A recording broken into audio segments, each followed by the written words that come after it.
Are you totally different when it comes to sex and copulation? Have you judged yourself out of receiving pleasure? Have you judged yourself into receiving pleasure in certain ways and excluded other ways? Would you like to know more about what else is possible with bodies? Would you like to create confidence in the bedroom and beyond? How has your sex life or lack of it affected other areas of your life?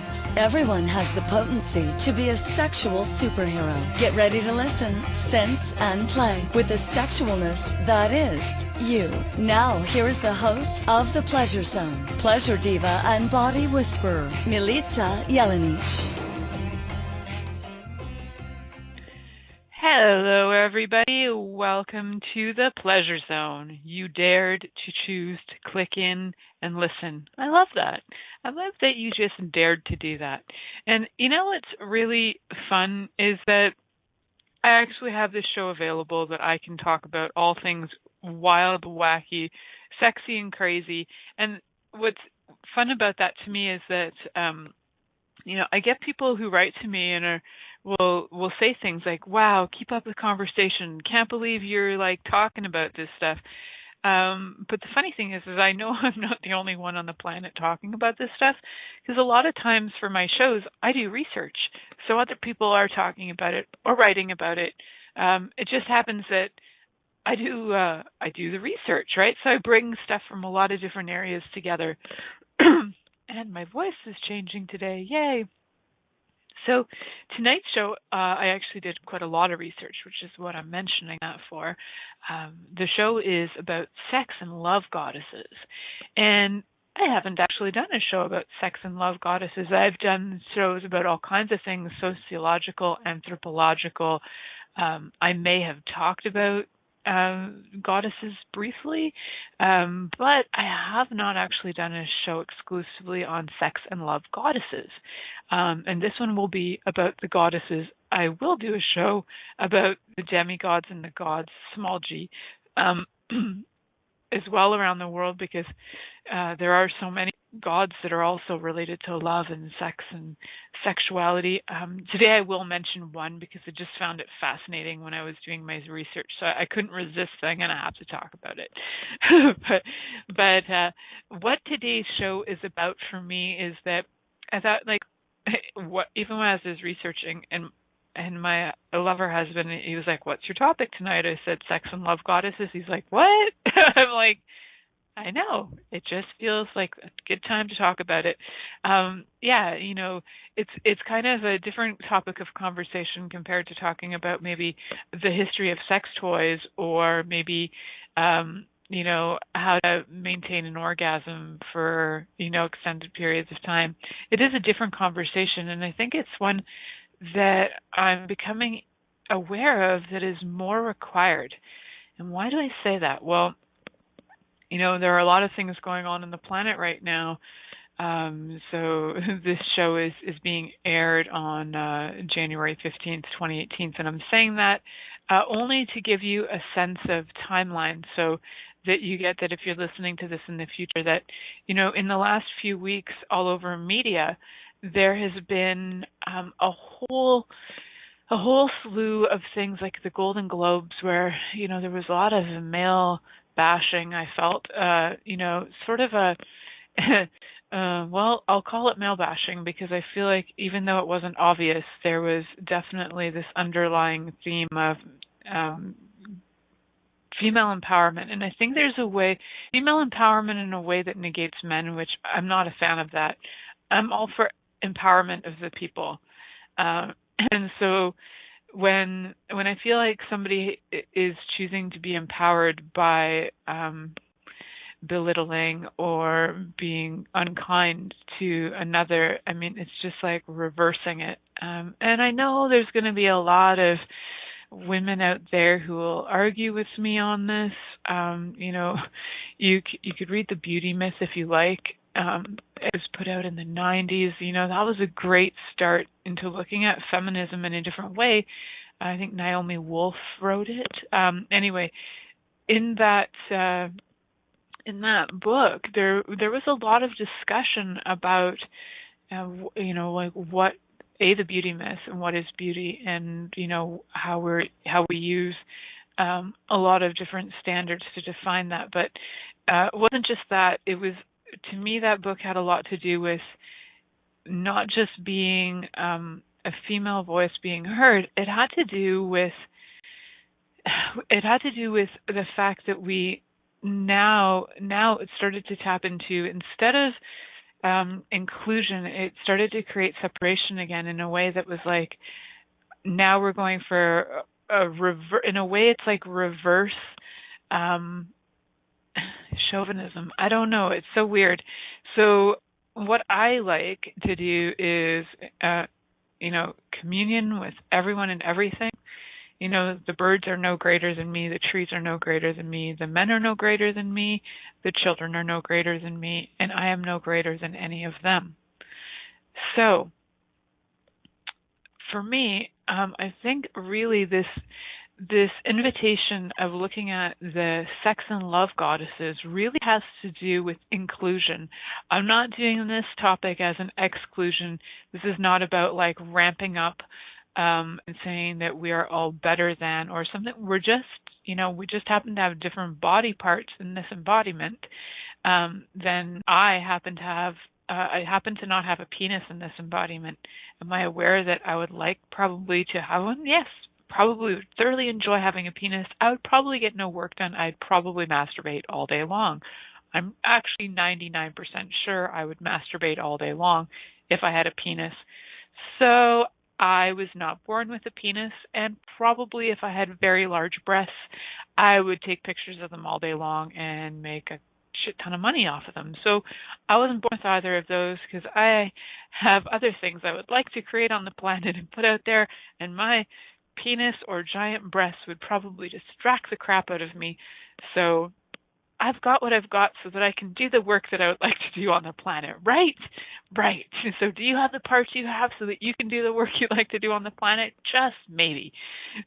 So what I invite you to tonight is to look at this from just a different perspective, to look at this as an invitation to energies that have been present on the planet for a very long time that we've maybe put to sleep. There's some things that are fun to put to sleep. Racism is a good one to put to sleep. Sexism is a good one to put to sleep. Viruses, I like to put viruses to sleep too. There are a lot of things I'm really cool with putting to sleep, but one of the things I'm not cool with putting to sleep with is awareness, is our sensuality, is our sexuality, is our invitation to our greatness. I'm not okay with putting those to sleep. And bringing the goddess energy back into our lives is, for me, it's a very interesting energy. I've had a kind of a seesaw relationship with the goddess. I'll talk about that a little bit. What the heck does that mean, right? I've had my ups and downs with the goddess energy and with the concept of goddess. So as a child, up until about the age of 9 or 10, I really, really enjoyed the male-dominated church, actually. I really loved going to Serbian Orthodox Church, where I got to stand for like 3 hours and have Mass, where it was segregated. Women were on one side, men were on the other. Women could not kiss icons if they had their period. There were a lot of rules and restrictions for women in the church, and I liked it. I really liked it. And my mom is so not that. My mom has been a women's rights activist in some ways, quietly or not quietly, but in her own way. She's been such an activist. She's, chosen careers that, she chose to be a chef and went to chef school. The second year chefs women were allowed to be in chef training in Ontario, and that was she was only delayed by a year because she was trying to get into circus school first, and that didn't pan out. So she went for chef training, and she was grateful that it was available. So it's really funny. Like, she's been quite on the edge of choosing into careers that were not really available to women. She was aware also that she she had owned property with my father before she separated, and she waited until a law was passed. She had heard in the news that a law was about to be passed. There was this thing going on out west in Canada that would allow women to own their own property. Prior to that, and this is like 1980 or 1981 in Canada, women were not allowed to own property under their own name solely and only under their own name. They had to be undersigned or co-signed by a man. And my mom's very first job, was not allowed to have her own bank account unless it was signed or co-signed by a man. And the only way she got her first bank account after having her first job as a chef in chef training of her, being in the second year training school, she had to go to a bank basically with one of her teachers who made a huge freaking stink about women not being allowed to have their own bank accounts, and I believe that rule changed, and so she got her own bank account with her own name that was not co-signed by her father or her brother or her husband. Women were not allowed to have that. Isn't that jacked? This is Canada, and that was the 70s. And that was like 1980 when my mom could finally own her own property in her own name. I think it was 81 that she bought her own property in her own name. You could inherit it. You could have it passed on. You could co-own it, but a man's name had to be on that property. So that's Canada. That is, we're taking the rules from the British. So I don't know what their rules are on that. Obviously, that's changed. Women can now have their own bank accounts, but that was in the 70s. That blows my mind that women were still second-class citizens in the 1970s. A good 50 years after women got the vote, women could not have their own freaking bank accounts or own property. Unfreaking believable. So, does that sort of shit piss me off? Yeah, that pisses me off. Would I like to remember the women who are goddesses? Hell yeah, I would. And there's a lot of them out there. There are women like my mom who were, quietly pioneering things. There are women who were, loudly pioneering things. There were women who were raising the pioneers, who had, many children and were doing the job of the mother, and raising the people who became the pioneers. And it takes a certain quality of character to be able to raise people who are free thinkers, who are willing to contribute to changing the planet. And it's those kinds of people that are truly the ones that I'd like to honor as the walking goddesses of the planet right now. So we do have the walking goddesses, and it's not about separation. It's really just about acknowledgement. I'd like to acknowledge those women who were on the forefront, who, got the vote, who got the this, who got the that for all of us. That brings me great pleasure. So how does that relate to the pleasure zone? Well, these women who, basically were identified solely based on their genitals. Basically, your genitals say that you can either vote, you can't vote, you can have a bank account, or you can own property. It's your genitals, and your genitals are your sex organs. And how much do we then resent our sexual identity, and we don't have to identify as male or female. We are infinite beings, and we have these bodies that create for us, that contribute to us, and they are identified as male and female, or intersex, or transgender. And we have all these identifications because they give us certain things that we can, relate to. So we have, the women of the planet who were rejected, their genitals basically rejected for a very long time. And we're talking up until like the 1970s, 80s. And you know what, guys? Still going on today around the world. You look at places in the world where women are still getting clitoridectomies, where basically their genitals are being violated completely, where there is violation on the planet. All of that, that's where I really want to look at, where have we like diminished our own sense of sex and love goddess that we all have those energies within us. We're all born of that. They're all contributing to us constantly. It's that we don't acknowledge it. So there are many cultures around the world who all have different deities from back in the day when we were polytheistic communities.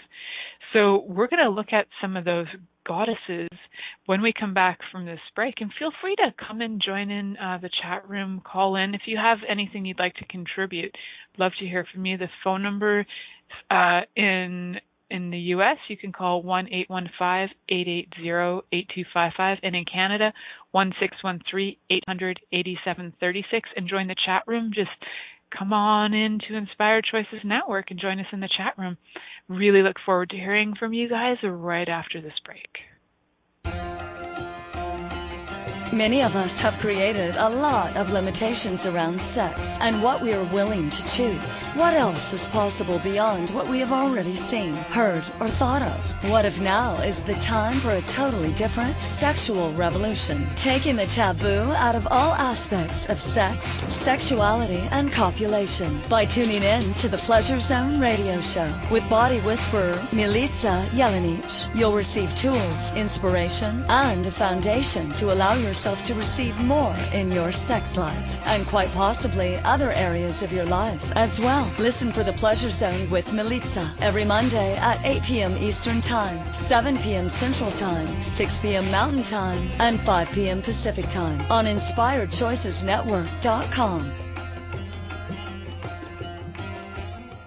What if there's nothing wrong with you? What if you're far greater than you've ever given yourself credit for? What if it's time to know the gift and the contribution you are to the world and to like yourself a lot more? Hi, my name is Dane here. 13 years ago, I started to truly ask questions. Actually, I started to be the question, and everything changed for me. Asking questions opens doors to infinite possibilities. And it's not about finding the answer. It's about being the question. Always. What I'm inviting you to step into is something that Einstein, Marie Curie, Newton, Da Vinci, Gandhi, Picasso, and Aristotle all knew to be true. What if no question is too big or too small? What if anything is possible for you? What if together we could create a kinder, gentler, happier world? Is now the time? Go to beingyouclass.com and sign up for a free video series, My Gift to You.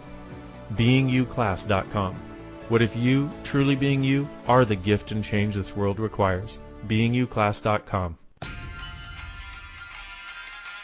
This is the Pleasure Zone with body whisperer Milica Jelenic. To participate in the program today, please call in the U.S. Call 815-880-8255. That's TALK. Or Canada 613-800-8736. Or you can Skype us at Inspired Choices Network. You can also make the choice to ask or comment by email at milicajelenic.com. Now back to the program. Hello, everyone. Welcome back to the Pleasure Zone. I'm your host, Milica Jelenic, and tonight the topic is sex and love goddesses here on the Pleasure Zone. Very exciting topic because most of my topics do have to do with sex itself as the act of sex, but right now I'd like to honor the goddesses of sex that, for centuries, for millennia, were honored, and it's just so fun to honor the sex and love goddesses. What I had a lot of fun doing was going through different cultures and kind of looking up some of theirs. I got a pretty big list, so I'm just going to bring out a couple that I thought, a couple out of my list that I thought were particularly fun. And forgive me if I pronounce some of these wrong because I don't remember how to speak in the Aztec language. So we're going to start with the Aztecs. We're going kind of alphabetical, kind of not. But the Aztec, we're going to start with, the Aztec one.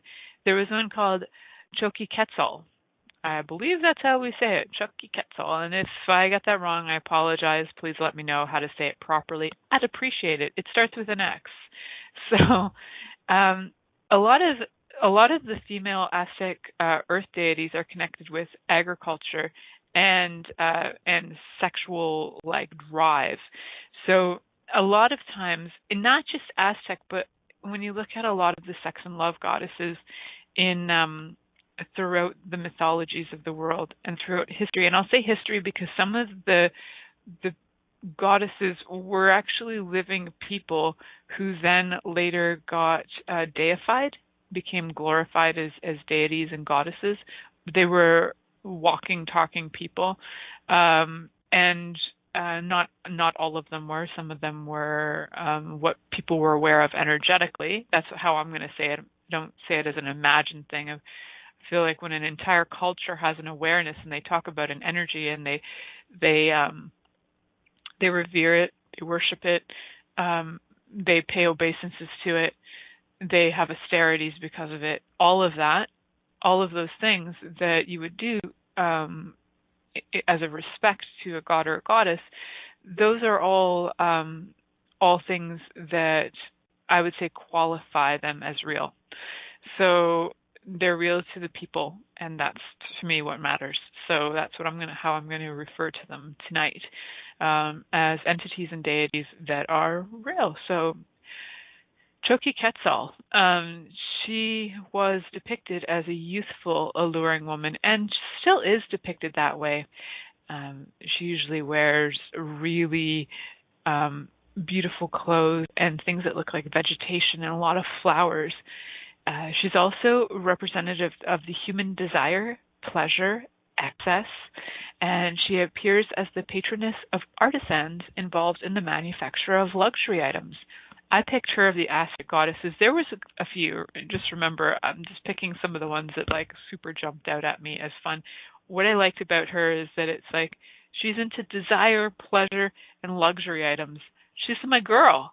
I love you, Choki Quetzal. You're pretty freaking awesome. So cheers to you. And however we would praise you, thank you so much. You're so freaking cool. And, if any of these goddesses like jump out at you as like, wow, that's awesome, she's cool, look them up. There are representations of these. Usually the Mayan ones were carved into stone and they'll be like three-dimensional. Some of the other ones were, there were clay figures made of them. They were carved into buildings. There are paintings in caves, depictions in Egypt of paintings. There's all kinds of things all around the world that actually give the depiction of the goddess. And they would get an idea of what her purpose was, usually by her body build. So when you would look at them, if she had like a really large hips, you would usually know, fertility goddess, really large breasts, usually that would have to do also fertility, but also like nurturing and food. And I can kind of tell by the goddess bodies what they're about. The ones with the open labia are usually pretty sexy goddesses. So find the ones that you find are attractive to you and kind of start to have conversations with them. And guys listening too, this does not exclude you. You also have female energy in you. I know, hard to imagine, but guess what? Goddess gave birth to you. So you can also honor her and the goddess within you, even though, you're a man in this embodiment. How many lifetimes were you actually in a female embodiment? So I'm talking to everybody. I'm not just talking to the ladies out there or the ones who identify themselves as women. So there's a Canaanite goddess by the name Astarte. And I think some of you, if you're familiar with goddesses, you might have heard of Astarte. There was I think it was like a TV or public broadcasting thing about goddesses way back. I remember watching it in university, and there was a song on it that had the Astarte name, and it was like Hecate, Demeter, Astarte. There was a bunch of goddesses, invocations, and just like beautiful women dancing around, honoring the goddess. And speaking of dancing around, honoring the goddess, there are different places you can go to do goddess dancing. And if you are in the Toronto area and you happen to like be interested in doing some goddess dancing, just Google search that, goddess dancing. There are some women I used to dance with in the Toronto area that have some goddess workshops that are very fun. So check them out.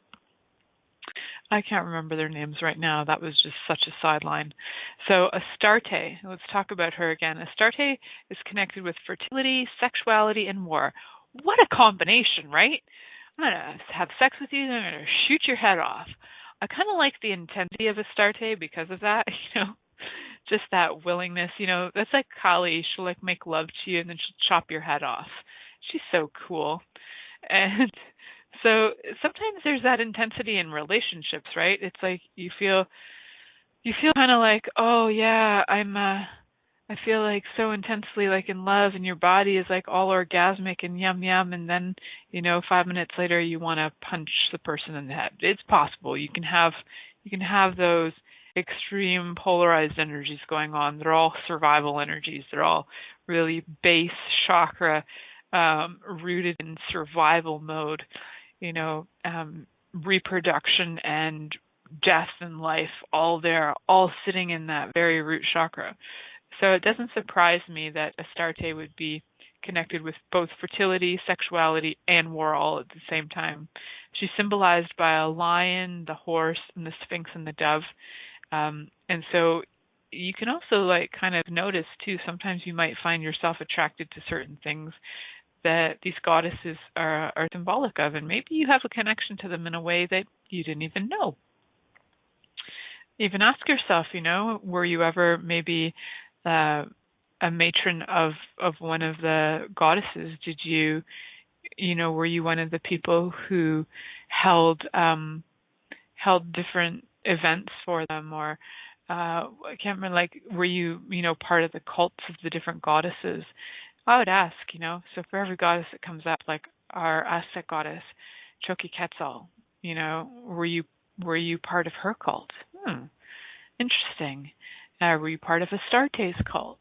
And so when you have in any lifetime connected yourself to any of the cults of any of these goddesses, you can, two things. You can create limitations based on that you will only honor that goddess for the rest of your life if you've made some kind of vows or oaths to that goddess.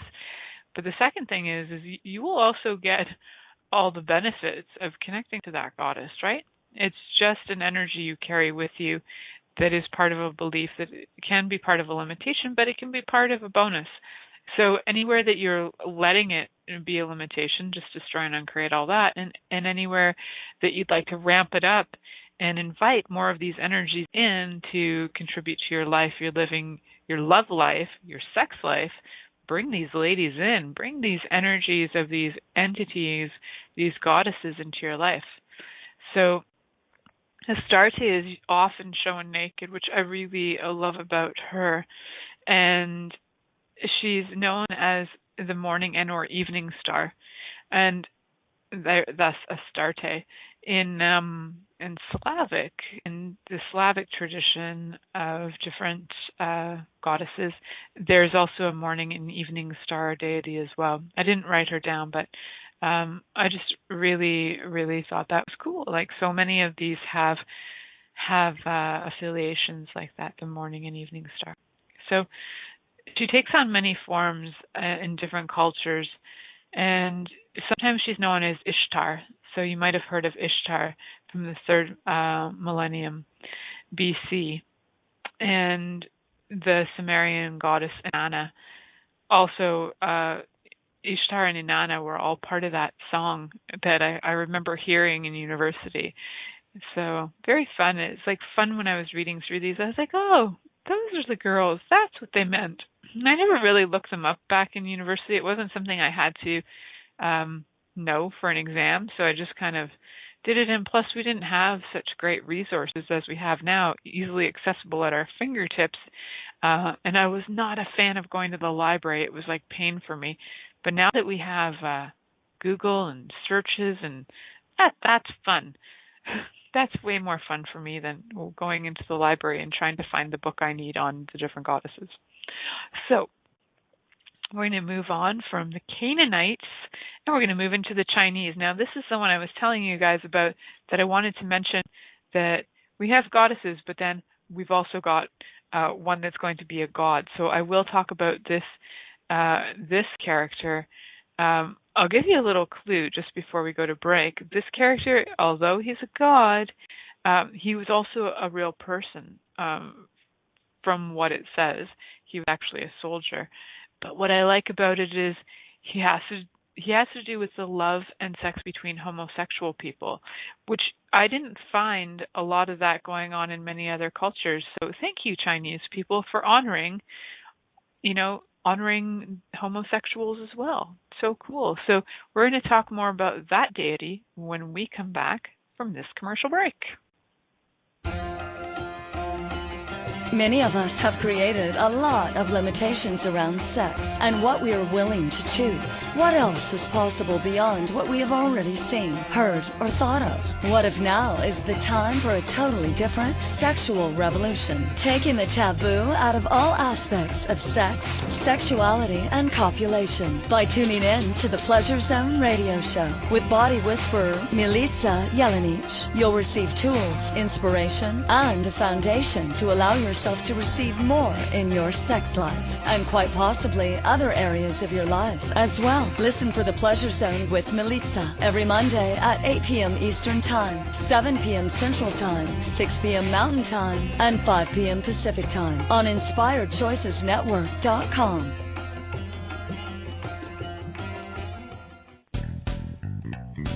Are you a subject matter expert? Are you here to share your expertise with an audience waiting to hear from you in only the way you can deliver? Are you ready to have your voice amplified across the airwaves? Inspired Choices Network has a global radio platform streaming to millions of people across the world. Professionally produced and supported by an accomplished team every step of the way, you can broadcast from anywhere in the world, knowing your voice matters, and we ensure it is delivered with ease and efficiency. Eager to hear your message, the world awaits. Contact us today to become an Inspired Choices Network radio host. Email becomeahost@inspiredchoicesnetwork.com.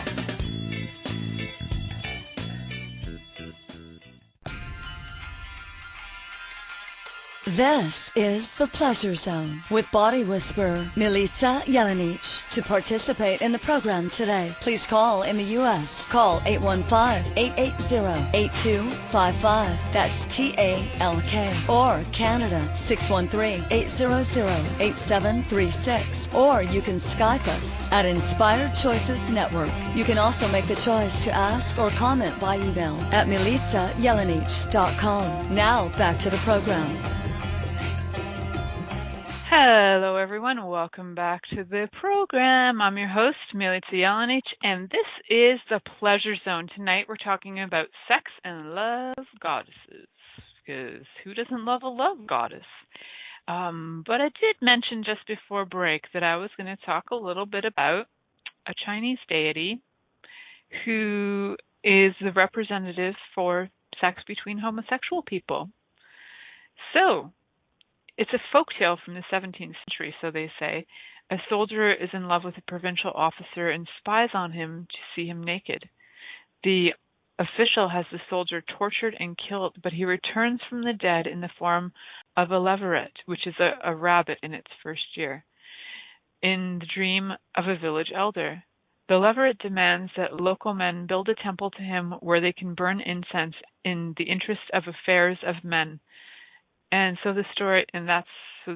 According to the custom of the Fujian province, it's acceptable for a man and a boy to form a bond and to speak to each other as if to brothers. Hearing the villager relate to the dream, the other villagers strove to contribute money to erect the temple. I like that they erected it. They kept silent about this secret vow, which they quickly and eagerly filled. Others begged to know the reason for building the temple, but they did not find out. They all went there to pray, though, and they never realized that they were praying for the deity between homosexual people, which is very fun, isn't it? I like that. Another one for China is Pengzu.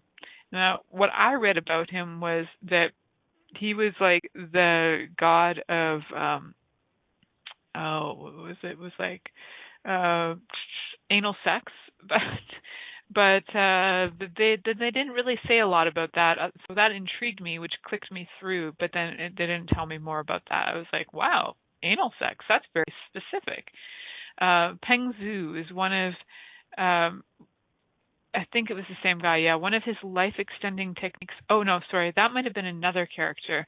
And so I'll just talk about Pengzu, but the one with the anal sex was fascinating. I'll see if I can get that on the next break. Peng Zhu he was really into sex big time, and he would use, and apparently he lived to like 800 years old as well. But then they said that in China at the time that every 60 days was considered a year.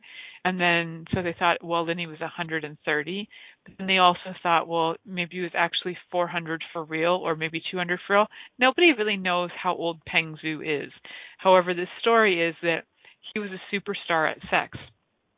And he would, it was purported that he would extract female energy into his male body. So he would harvest yin to supplement his yang.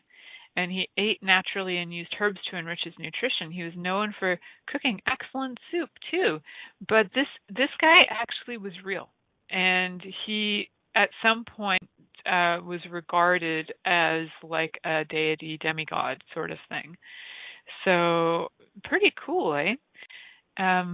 What else can I tell you about him is that there is still festivals every year for people to pay respects to him, to his legacy, and to pray for happier, healthier, and longer lives.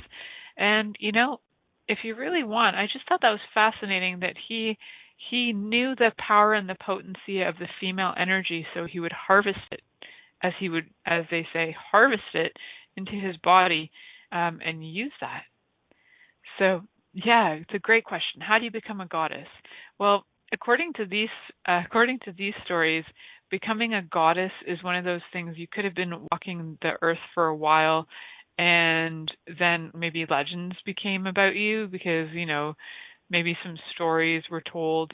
But the gods and the goddesses that were like in Greek times, those were considered like energetic beings. They were considered beings that were real. They were not necessarily human. They were considered gods, right? So they were not, you didn't become one, you were born one.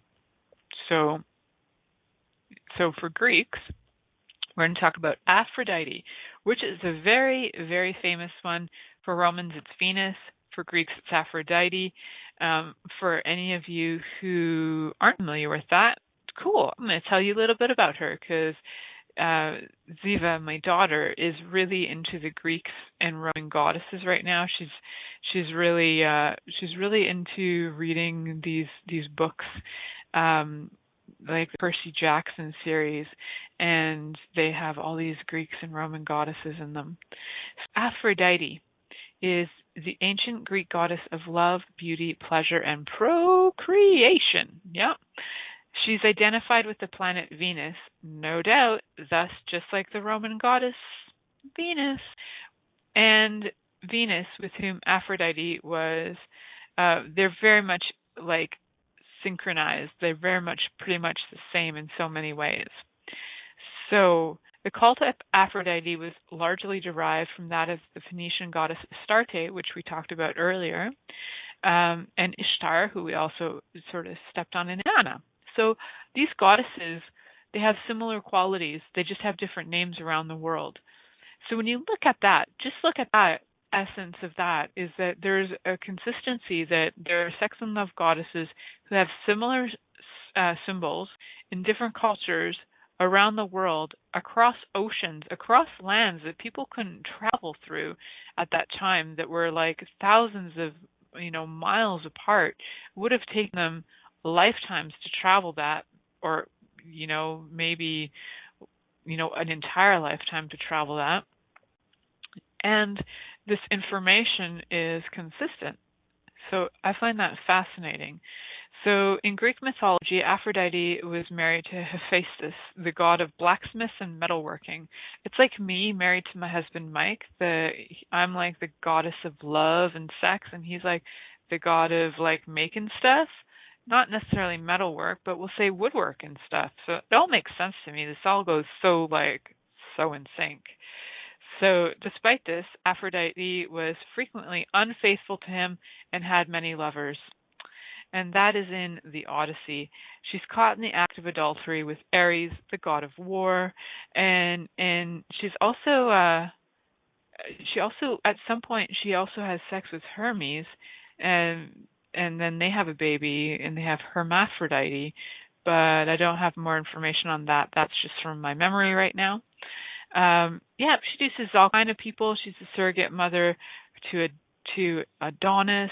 She, you name it, Aphrodite's done it. So high five to Aphrodite, who was all about having a totally different experience with sex and love, and just like going for it. Because, it doesn't, you don't have to have the title of goddess to have the kind of freedom of a choice in your sex life like Aphrodite had and has. She still has it. Tap into her if you'd like some more choice in your sex life there, my friends. We're going to talk about the Hindu goddess of love. Her name is Rati. What I like about Rati is she's connected with the Kama Sutra. Oh, yeah, Rati, you go, girl. So she's the chief consort and assistant of Kama, as in Kama Sutra. That's right, Kamadeva, the god of love. He's a constant companion. She is a constant companion of Kama, and she's often depicted with him in legend and temple sculptures. She enjoys worship along with Kama, and Rita is often associated with the arousal and delight of sexual activity. Go, Rita, go!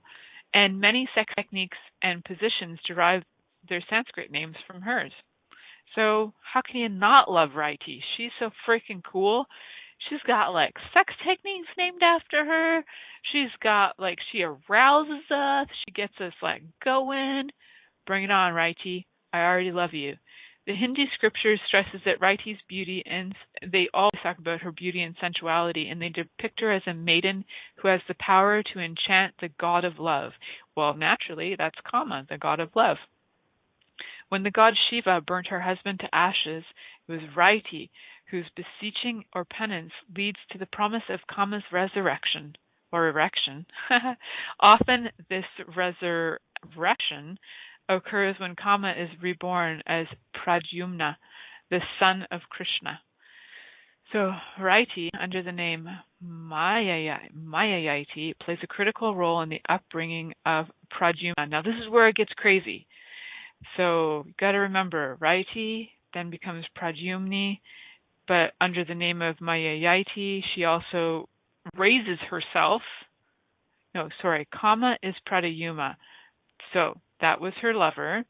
He becomes Pradyumna. Just trying to get this straight for you guys. And then Riti becomes Mayayati. And she brings up Pradyumna, who is separated from his parents at birth, and she acts as his nanny as well as his lover, thus reincarnates as his lover again, but as his nanny lover. That's hardcore. That shit's illegal in our country. But you know what? You go, Riti. You just reincarnated to become his nanny and his lover. I don't even know how you got away with it, but you go, girl. That's wicked. And she tells him the way to return to his parents by slaying the Demon King, who's destined to die at his hands. Isn't that great? Later, Kama Pradyumna accepts Riti Mayayati as his wife. Isn't that the sweetest? Nanny, wife, who knows? Love knows no bounds. Now, I'm going to just, I might be just going a little crazy here. Whew. So, we're going to actually, I'm going to head to break a few seconds early so that I can come back and just keep going with the other gods and goddesses. And yeah, so we'll head to break now. We'll be right back in a few minutes. Many of us have created a lot of limitations around sex and what we are willing to choose. What else is possible beyond what we have already seen, heard, or thought of? What if now is the time for a totally different sexual revolution, taking the taboo out of all aspects of sex, sexuality, and copulation by tuning in to the Pleasure Zone radio show with body whisperer Milica Jelenic. You'll receive tools, inspiration, and a foundation to allow yourself to receive more in your sex life and quite possibly other areas of your life as well. Listen for the Pleasure Zone with Milica every Monday at 8 p.m. Eastern Time, 7 p.m. Central Time, 6 p.m. Mountain Time, and 5 p.m. Pacific Time on InspiredChoicesNetwork.com. Hey everybody, this is Dr. Dane here, and I would like to invite you to an adventure in being. I've just written and finished a new book known as Being You, Changing the World. Are you one of those dreamers? One of those people who's always known that other possibilities should be available but haven't yet been able to see them be created? Well, I wrote this book for you. In it, you'll find tools, processes, and unique perspectives to change the things you've always wanted to change but didn't know how. In it, you'll find an invitation to a different possibility for a way that we can be in this world that changes not only our lives, but by being us, allows us to contribute to changing everything planet-wide that doesn't work. Are you aware that truly great people, truly being them, is the only thing that has ever created a great change on this planet? Are you willing to step up? Are you willing to be one? Check out a copy of my new book, Being You, Changing the World. I invite you to go to beingyoubook.com for a free gift. This is The Pleasure Zone with body whisperer Milica Jelenic. To participate in the program today, please call in the U.S. Call 815-880-8255. That's TALK. Or Canada, 613-800-8736. Or you can Skype us at Inspired Choices Network. You can also make the choice to ask or comment by email at milicajelenic.com. Now back to the program. Hello, everybody. Welcome back to the Pleasure Zone. I'm your host, Milica Jelenic, and tonight's intriguing and interesting research has led me to sex and love goddesses. Oh, yeah. This is like sex and love goddesses from around the world, and we're celebrating them not just because they're cool, but also because I would like to create more communion with the men and the women in the world, and we all have a little goddess in us, you know. And next week we'll probably talk about the gods of the world, because you know what? All of it's intriguing and interesting, isn't it?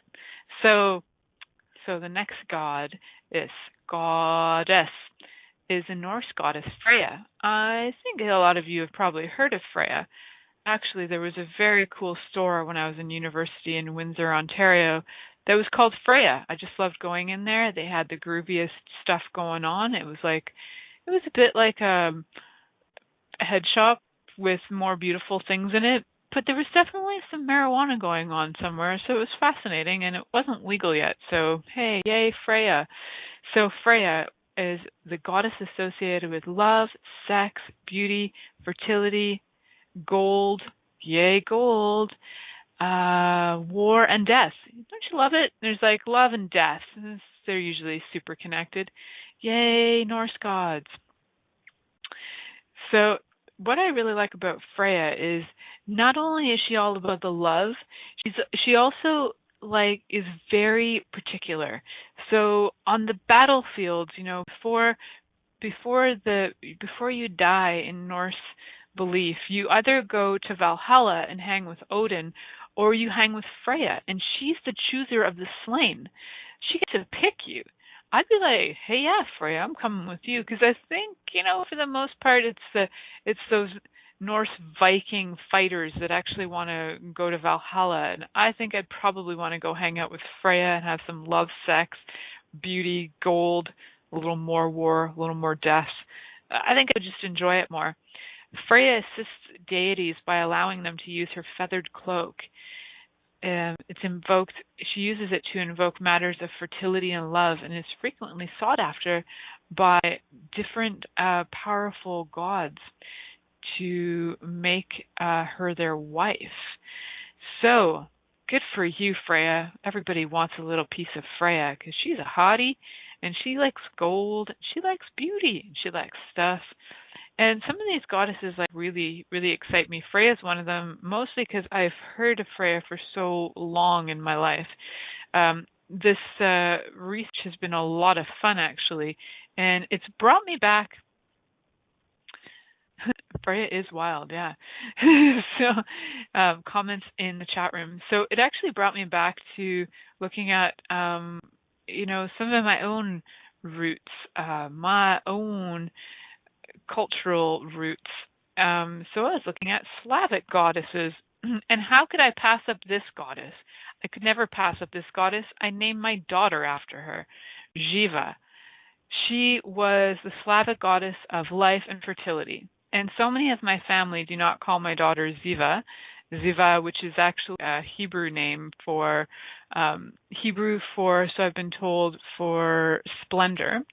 And Jiva, which is spelt the same way, pronounced slightly different, goddess of fertility. So when I was going through this research and telling my daughter I was doing this, and I showed her that her name is a goddess name, she was so freaking excited. She's like, I'm a goddess. I'm like, hell yeah, you are, sister. And so she wanted to know more about it, and we kind of did some more investigation. So she was actually worshipped throughout northern Slavs as well as central, like Czech Republic, Slovakia. And the name Jiva itself is a name that we use in Serbia, like the former Yugoslavia, so Serbia, for life god. That it's short form for Žibog, which is also Jiva, so means she who lives. They're conceived. So here we go. The incarnation of the supreme polarity, specifically as male and female, whose interaction begets life, is Žibog, the life god, or life dispenser, and Jiva, she who lives. They're conceived as either siblings or spouses, gods of love, fertility, and marriage. So I'm sure Ziva's going to be excited to find out more about the fact that she's a goddess, because who wouldn't want to know that, right? Or check out your own name. Find out if your name has been derived from any goddess name. I bet you somewhere in there. I didn't check mine out. I just got so sidetracked after that I started listening to goddess invocations from Serbia there was a great one for invoking the goddess of rain, it's Dodole, it's called. But so I checked that out on YouTube, and then I listened to a whole bunch of other invocations of goddesses and listened to these beautiful voices of these women who are just like, man, even if you don't understand the language, it hits your heart. And how many other goddess invocations are out there, songs out there that are ancient old. They speak to our beings, they speak to our souls. They actually are invocations of energies that we've forgotten that we can call upon. Let's look them up. So I don't think I'm legally allowed to play songs on this show for copyright reasons. Otherwise I would have brought some on for you guys. But please do look them up and see what intrigues you there. I bet you're going to find some pretty cool invocation songs for different things that you can groove out to in the background, add to your life, bring into your life, bring those energies back, man. It's fun stuff. So what would you like to explore with them? A lot of different cultures in the world will create different things like altars to the goddesses, and they might even create, a lot of them have special holidays or festivals dedicated to them. So there's no reason why you can't enjoy those as well. So bring it on. And yes, if you do have if you have a certain look you'd like to wear for this invocation, go for it. Dress up, enjoy it. Tap into them, because these energies they exist on the planet. We've just let them go to sleep for a very long time. We've let them go to sleep in our memory. They're not asleep in the world. They're definitely awake and alive in the world. We've let them go to sleep in our own consciousness and our own memories and our own minds and beings. So let's wake those energies up and bring them back to life and really enjoy them. So next week we're going to be talking about the gods of love. How fun will that be? I will have that posted ASAP for you guys so you can enjoy that and check it out. In the meantime, I'm going to be listening to lots of goddess invocations and probably getting my groove on. I hope you guys are too. Check out my website, www.milicajelenic.com, and check out my Facebook. I got some videos for you. Thank you for choosing to listen to The Pleasure Zone. Milica Jelenic will return next Monday at 8 p.m. Eastern Time, 7 p.m. Central, 6 p.m. Mountain, and 5 p.m. Pacific on InspiredChoicesNetwork.com. We hope you'll join us. Until then, have the best week of your life by choosing to be turned on and tuned in to your body.